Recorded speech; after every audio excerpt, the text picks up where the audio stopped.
My father pointed at the front door and said, "Go live in the streets if you want to play at being an entrepreneur. You are a failure and I am done watching it." I picked up my jacket. I smiled at him. And I left. He didn't know, none of them knew, that my company had cleared $15 million in revenue that year, that I had been quietly building something extraordinary while coming home on holidays and enduring their disappointment like a coat I forgot to take off. 3 weeks later, everything they thought they understood about me came apart at a single dinner table.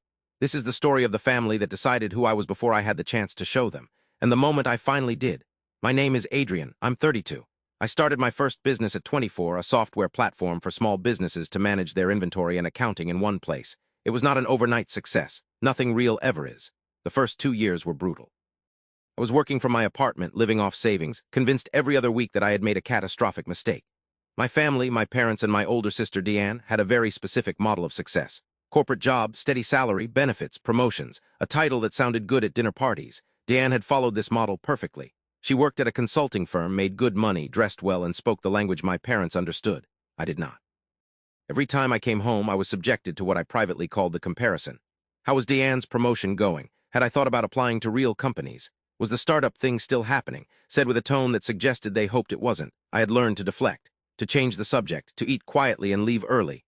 What they didn't know was that by the time my father threw me out, the startup thing was very much still happening. It was the most happening it had ever been.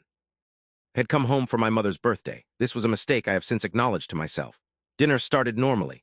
Then my father asked, as he always did, whether I had thought any more about getting a proper job. I said, as I always did, that I was committed to what I was building. He said that what I was building was nothing, that I was 32 years old and I had no security, no title, no pension, no sense. I said I disagreed. He stood up. My father, when he is angry, becomes very still and very loud at the same time. He said he was embarrassed by me, that when his friends asked about his son, he didn't know what to say, that Didnt had accomplished everything and I had accomplished nothing. My mother said, "Enough," but quietly and to no one in particular. My father said, "Go live in the streets if you want to play at being an entrepreneur." And I did something I had never done before. I stopped trying to defend myself. Picked up my jacket, said goodbye to my mother, not to him, and walked out. In the car, I sat for a moment, and then I drove away. I felt something I hadn't expected, calm, like something that had been vibrating under the surface for years had finally gone still. Let me tell you what was actually happening in my life at that point, because context matters. My platform had 40,000 paying business customers. We had grown 60% year over year for the previous 3 years. I had a team of 28 people. We were profitable. Revenue that year, $15.2 million. I am not sharing this to brag. I am sharing it because what happened next makes no sense without it. About a week after I left, my mother called. I answered. She asked if I was okay. I said I was fine. She asked where I was staying. I said I had an apartment, which I had owned for 2 years. She seemed surprised. And I found out through a friend that my father's investment in a development project, a project he had put a significant portion of his retirement savings into, had collapsed. The developer had gone into administration.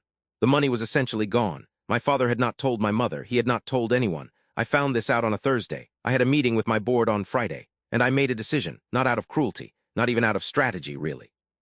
Out of something more complicated than either of those things. I acquired the development company's assets at auction.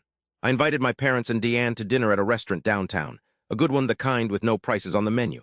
They came, slightly puzzled. My father was stiff with me still, but he came. We sat down, we ordered, and then I slid a folder across the table to my father. Inside was documentation, the acquisition, the asset records. Name of the company he had invested in, and at the top of the first page, the letterhead of my company. My father stared at it. He looked up at me. He looked back down. I said, "The investment you made. I've acquired the underlying assets through my company. Your capital is protected. I'll have my CFO set up a recovery structure this week." The silence at that table was the loudest thing I have ever heard. My father said, "What are you talking about? How?" I said, "Dad, I've been trying to tell you for years. You just didn't want to listen." Didnt was staring at her phone, which she had quietly pulled out and on which she had, I could see, Googled my company. She looked up slowly and said, "Adrian, this says your company is worth." "Yes," I said. My mother started crying, not dramatically, just quietly with her hand over her mouth. My father didn't say anything for a very long time. Then he said the most honest thing I had ever heard him say. "I don't know what to do with this." I said, "I know you don't have to do anything with it tonight." I protected my father's investment. I want to be clear about that, not because he deserved it, not because I had forgiven him, but because my mother would have suffered if I hadn't, and because despite everything, he was my father, and I did not want to be the kind of person who let cruelty be my answer. He called me the following week, a long call. He apologized in a way I had never heard him apologize, haltingly with no excuses, just a direct acknowledgement that he had been wrong and that it had taken him too long to say so. I accepted the apology. I did not immediately forget the years, but I accepted it. Our relationship is different now, quieter, more careful. He asks about my business with genuine curiosity. He does not offer opinions on my choices. It is not the relationship I always wanted, but it is an honest one, and I find I can work with honesty. Deanne and I have become unexpectedly closer than we ever were. She reached out a month after that dinner and said simply, "I should have stood up for you more, I'm sorry." That mattered to me enormously. The thing about building something in silence while the people around you assume you are failing is that it requires a particular kind of stubbornness, not arrogance, not spite. Just a quiet, deep-rooted belief that your own assessment of your life is more valid than their dismissal of it. That belief is hard to hold when you love the people who are dismissing you. It costs something every day to keep going without their approval. But here is what I learned. Their approval was never the foundation I should have been building on anyway. It was too unstable, too conditional, too tied to a version of success that had nothing to do with who I actually was. Build on what you know. Build on what you love. Build on what is real. The rest, the recognition, the vindication, it comes, or it doesn't.